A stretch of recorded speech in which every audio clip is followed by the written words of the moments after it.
authority. So once we understand what a principal must do, it only can do that when it has authority. Where does that come from? Well, we have our table of authority, right? Authority can be actual or apparent. Actual authority can be expressed or implied, and we have this concept, which is somewhat outdated from the Second Restatement, of inherent authority based on a position someone has. Authority is required for an agent to bind a principal. You're not actually an agent if you don't have authority. They come hand in hand. Your agent is someone who is authorized. It's a bit of a circular definition. All authority requires a manifestation by the principal. The question is to whom that manifestation is made. Actual authority asks whether the manifestation gives the agent a reasonable belief. Right? When I say to Drew, go to Professor Ornberg's house and fix the leak, that's an express actual authority. Okay? Or if I have told Drew, hey Drew, Professor Ornberg's having some issues, go sort it out. And you've been to the house 6 times before and you know what that means. You might have implied actual authority in that case.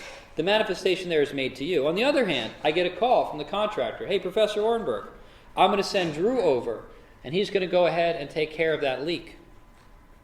Now we have apparent authority. Now Drew is cloaked with the authority to fix that leak. Not because of a manifestation to Drew, but a manifestation to me, the third party. Now I have a reasonable belief that Drew has the authority to deal with the issue.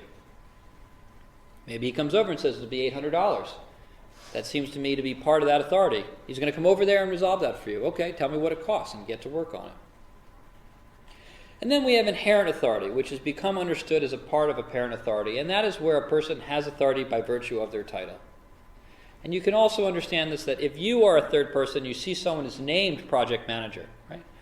A person named A contracting project manager, Drew, comes to my house wearing an A construction company t-shirt, driving the A company van. Now, I don't have a manifestation per se from the owner of A construction, right? I didn't get a call, Professor Ornberg, Drew's coming to fix your house. That's apparent authority in the classic sense. But when he shows up at my house with the shirt, with the truck, that I made the call, he's cloaked with that authority that is given to him by position of his title as project manager in a way that's inherent in the position, but it's also apparent because there were some manifestations. The owner gave you the keys, the owner gave you the shirt, the owner lent you the truck, the owner sent you on the job, and those aspects could be considered a manifestation. So we can actually use the third restatement of agency to see apparent authority as a substitute for second restatement inherent authority. And then later you may be estopped, and one way to be estopped from denying authority is through a ratification. All right. More black letter law. And I'll go through this more quickly now. I'm just going to read you some of the provisions from the restatement. Again, these are refreshers, a little more detail from last semester. An agent acts with actual authority when at the time of taking action that has legal consequence for the principal, the agent reasonably believes, in accordance with the principal's manifestations to the agent, that the principal wishes the agent to so act.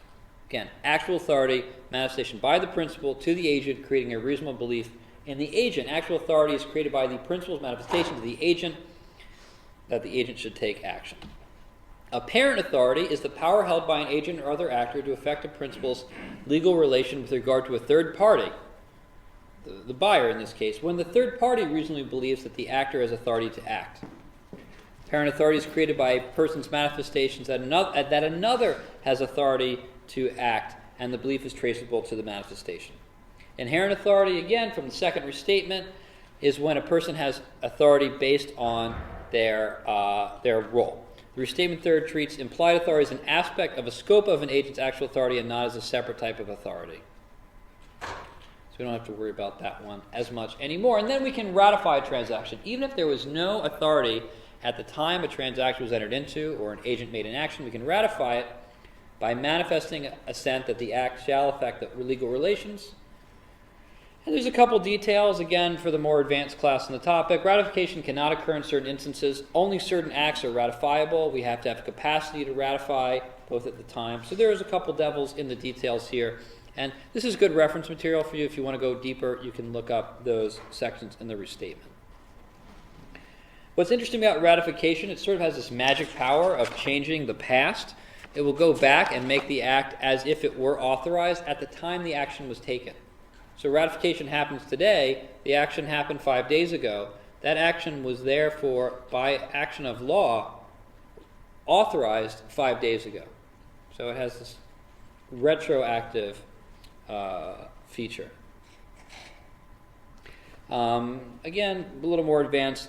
You have to have capacity to ratify an act, similar to you'd need to have capacity to authorize an act. So estoppel, what does that mean? Well, sometimes ratification comes in a negative form.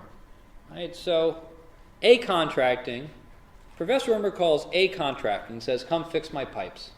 A-contracting calls Drew, the project manager, hey Drew, get over to Professor Ormberg's house and fix the pipes. Drew comes to my house and fixes the pipes. And while he's there, he also fixes the sink. Turns out that it wasn't just the pipes, but the freeze went all the way up and actually froze the sink. He goes in and he fixes that sink. He comes back and says, hey, Mr. A, I fixed the pipes and I also fixed the sink. Is the action authorized? Was the fixing the sink authorized? No, it wasn't. It wasn't within the scope of actual authority. Is there an argument that it could be inherent, not expressed? Maybe. But the fact that Drew comes back and says, Mr. A, I fixed the sink, and he says nothing, can affect a ratification by silence, or at least estoppel, which has the same effect that later Mr. A can't go back and say, I never wanted you to do that work. You need to pay me for the time you spent fixing that sink. That wasn't authorized by you. His silence can make it impermissible for him to rescind that.